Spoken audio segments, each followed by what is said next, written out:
Hoy tenemos, como todos los miércoles, a Roy Campos, presidente de Consulta Mitofsky, ya Paco Abundis, director adjunto de Parametría, que está teniendo algunos problemas de comunicación, pero ahorita se va a conectar y nos va a alcanzar. Roy, ¿qué tal? ¿Cómo estás? Muy buenos días. Buenos días, Raimundo. Oye, a ver, Roy, ¿qué tanto nos interesa a los mexicanos de calle esta discusión que hay en la élite política? A ver, dices bien, es una discusión política. ¿Y el mexicano qué está viendo? O sea, está viendo un circo de peleas, donde los actores echan adelante su prestigio. O sea, lo que dicen es, el mexicano no va a entender lo de energías limpias, ¿no? Eso sé qué es. Los dos tienen buenos argumentos, hablan que si la economía, el futuro, que si las nuevas generaciones, la ecología, etcétera. Y a final de cuentas lo que el ciudadano resume es a quién le creo más, con quién simpatizo, hacia de qué lado está. Por un lado el presidente echando su charola de su popularidad y con un gran argumento. Es un argumento ganador, mientras los otros están muy técnicos. El argumento del presidente es para que ya no te suban la electricidad, para cuidar tu economía. Está muy claro eso, no, pero muy sencillo de entender, para que no suba tu precio de electricidad. Eso es un gran argumento y del otro lado están tratando de usar argumentos más técnicos. El PAN creo que ya por ahí dijo, es un golpazo. Es un tarifazo. Hasta hoy, es un tarifazo. Hasta hoy va ganando el presidente la discusión pública. La política es otro tema. La discusión pública la va ganando el presidente. Oye, Roy, es que me imagino, es muy complicado la explicación contraria, porque un poco lo que dice el presidente, pues no es así, no es tal cual. Pero a ver, ¿cómo le explicas tú a la gente? A ver, las tarifas las establece la Comisión Reguladora de Energía y la Secretaría de Hacienda en función de los precios internacionales de la energía, del gas, por ejemplo. Entonces, lo que hace desde el 2014 el gobierno en esta reforma fue establecer un tope, es decir, un subsidio para los consumidores. Hay dos tipos de consumidores, los industriales, los grandes consumidores, y nosotros que pagamos nuestra luz, el servicio, el consumo básico. Entonces, Roy, fíjate, dicen, la CRE y la Secretaría de Hacienda establecen el precio en función de los precios internacionales. Pero, por ejemplo, el año pasado hubo una disminución en los precios, pero en lugar de que Hacienda y la CRE reflejaran el precio, la baja de precio en el recibo, lo que hicieron fue aumentar el subsidio a la Comisión Federal de Electricidad, es decir, no bajaron porque no quiso ni la CRE ni la Secretaría de Hacienda. ¿Eso es legal? Pues sí, sí es legal, eso es legítimo, no, pero te ayuda mucho para el discurso. Pero imagínate, Roy, lo que yo te acabo de decir de manera sumamente simplificada, explícalo a la gente. Tienes que decirle, pues no es una mentira, es una falacia lo que es el presidente, no hay manera de derrotar al presidente en ese campo, Roy. ¿Cómo te respondería un ciudadano? No hay forma. ¿Por qué? Porque, a ver, no me hagas tantas bolas. Tú dime cuánto voy a pagar. Si voy a pagar menos, apoyo esa moción. Y entonces el presidente, su argumento es muy sencillo: fortalecer la CFE, que México vuelva a ser dueño de la electricidad, evitar la intromisión extranjera que solo... O sea, este tipo de argumentos sencillos convencen, sobre todo cuando un presidente es popular, porque echa su credibilidad adelante. Enfrente quiere monopolizar nuevamente, desaparece la CRE, nuevamente toma las decisiones. Regresamos a los 70s, el ciudadano dice, y si voy a pagar menos, no me importa. No, que te diga que esto sea base subsidios o no, no importa mucho. Por eso creo que la discusión pública, así como se está dando, es toda para el presidente. Oye, ya está con nosotros Paco Abundis, a quien saludo. ¿Qué tal, Paco? Muy buenos días. Hola, ¿qué tal, Ray? Un gusto. ¿Cómo estás? Ayer el presidente, con esas formas que tiene, esos moditos, como dice él, que tiene, pues le mete un aguijonazo al PRI y dice, ¿cómo quieren ser? ¿Como Lázaro Cárdenas y Adolfo López Mateos o como Carlos Salinas de Gortari? Pues déjame preguntarte, Paco, ¿y qué piensan los mexicanos de sus presidentes? ¿Cómo han evaluado a los presidentes mexicanos? A estos presidentes mexicanos, quiero decir.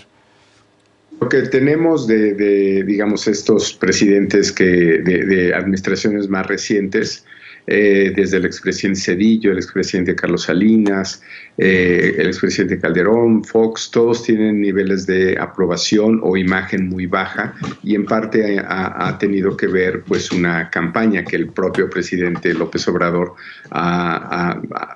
pues ha expresado contra ellos.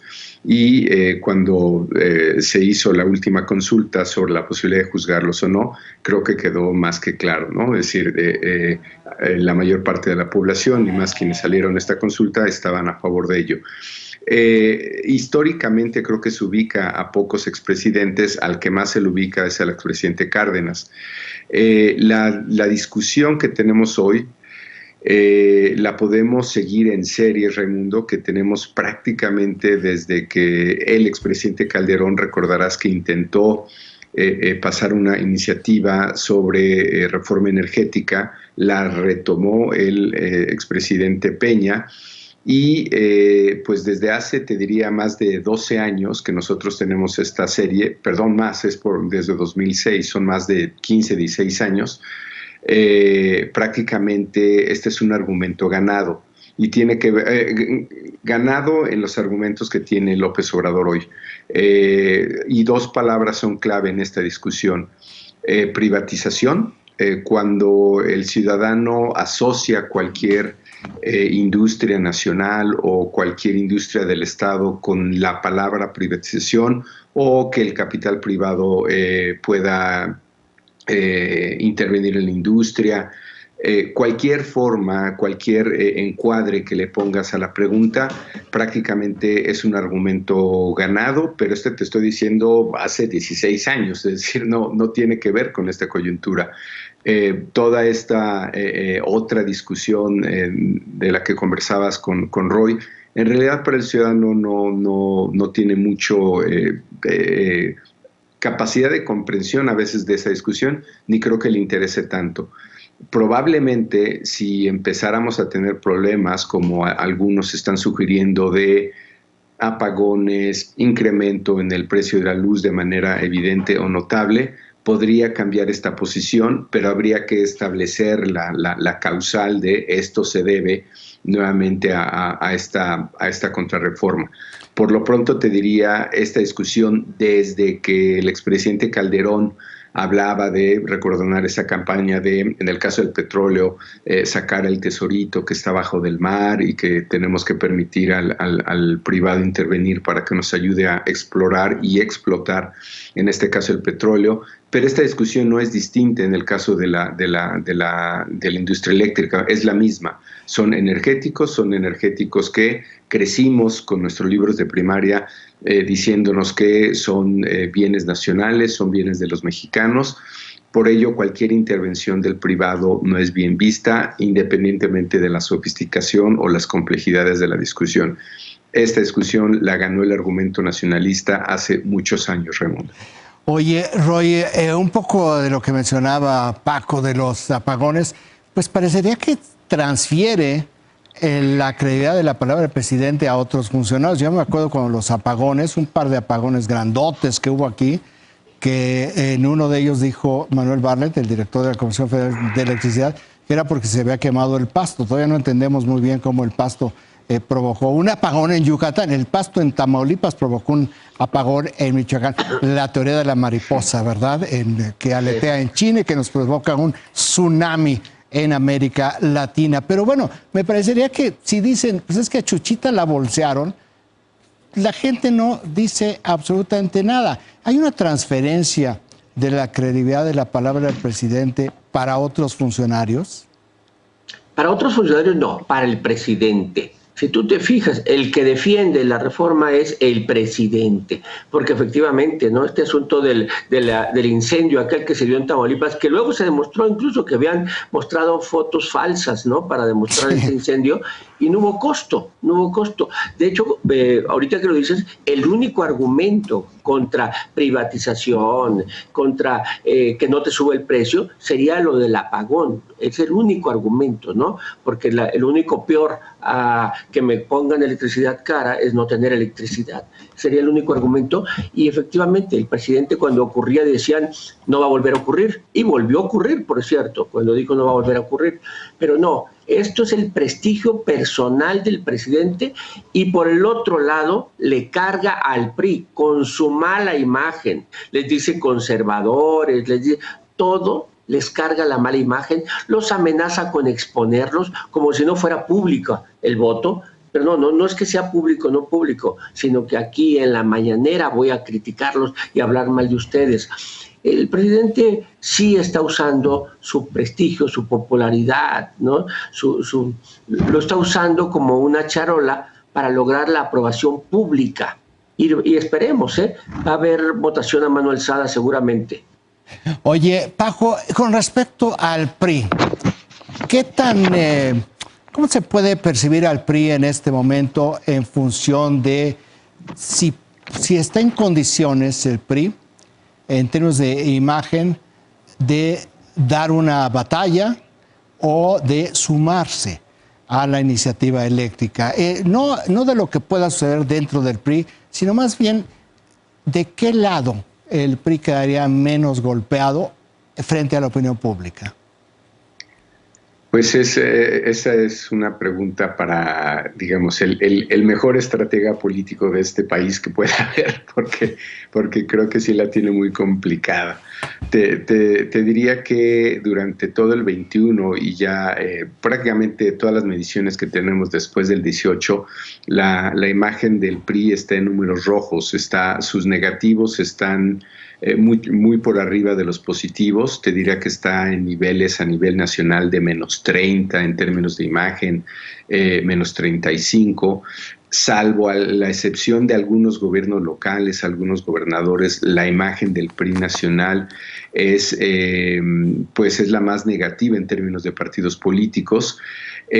A diferencia de los partidos que se han aliado con el bloque de Morena, el PT y el Partido Verde, junto con Movimiento Ciudadano, son los partidos que están todavía con un saldo positivo en su imagen, y Morena tiene niveles de 35, 40 positivos, ¿no? Entonces, pues cuando tienes un presidente, además, que está cerca de los 70 puntos de la aprobación, pues es una batalla de argumentos muy dispareja, y como te dije anteriormente, además cuando el argumento lo tienes ganado hace años en términos de la industria energética. Pero más allá de esta discusión, y bueno, nada más hay que tomar en cuenta la cantidad de gobernaturas que perdieron en el 21, ciertamente ganaron posiciones en el Congreso, pero creo que fue más a título individual de candidaturas y nombres o valores priistas más que la marca o el logo del PRI. Eso yo creo que es un buen dato, un buen indicador de dónde está el PRI. Yo creo que más allá de lo que pasa en esta votación, que habrá que ver los niveles de atención que tenga la ciudadanía, creo que el peligro más fuerte es que su bancada se pueda dividir frente al tema, es decir, que pues haya algunos cardenistas y otros salinistas, como parece que es el caso, y creo que esa fractura es aún todavía más peligrosa que la propia imagen, que ya está bastante deteriorada, y que el costo no es que sea marginal, pero bueno, digamos, ya tiene muchos negativos, es simplemente sumarle un poco más. Creo que en términos políticos y luego también en términos de ya hacia afuera de imagen, lo que le pesaría más al PRI es un voto dividido, y que esta bancada de más de 50 diputados termine votando de manera diferenciada, y que por otro lado, digo que sería el peligro para la iniciativa del presidente, no le alcancen los votos a Morena para llegar a la reforma constitucional, porque necesita de todos, necesita de toda la bancada. Si votan de manera dividida, ya no le alcanza. Y entonces el PRI... Son 16 votos que si votan 16 priistas en contra, no le alcanza. Es más o menos el número que hay en este momento. Exactamente. Entonces, pues es alta la probabilidad de que esto suceda y la imagen que darían hacia afuera sería bastante negativa. Oye, Roy, y si esto sucediera, ¿le importa mucho a la gente que el PRI salga fortalecido o esté fuerte? ¿O le da exactamente lo mismo y si desaparece, pues qué bien, una franquicia menos en el sistema político? A ver, no es que a la gente le importe si el PRI se fortalece o no, sino al sistema de partidos. Es decir, yo coincido, para el PRI dividirse es la muerte, bien, pero si el PRI se va a favor de la reforma con Morena, el costo es mucho mayor, porque a los morenistas no los va a recuperar, pero pierde a todos aquellos aliancistas que veían la posibilidad de juntos vencer a Morena. Es decir, la posibilidad de recuperar algo para el PRI es mantenerse en la alianza, o sea, mantenerse en este bloque opositor. Ahora, yo creo que lo que va a terminar haciendo el PRI es tratar de descafeinar la reforma, decir, le hice los cambios que yo quería hacerle y entonces conseguir algunos votos para allá, pero no es la reforma de López Obrador. No creo que logre mucho con eso, pero su costo mayor sería aprobarla. Roy Campos, Paco Abundis, muchísimas gracias por haber sacado su bola de cristal y a ver qué es lo que sucede en las próximas semanas. Muy buen día, síganse cuidando. Buen día, Ray, que estés muy bien, cuídate.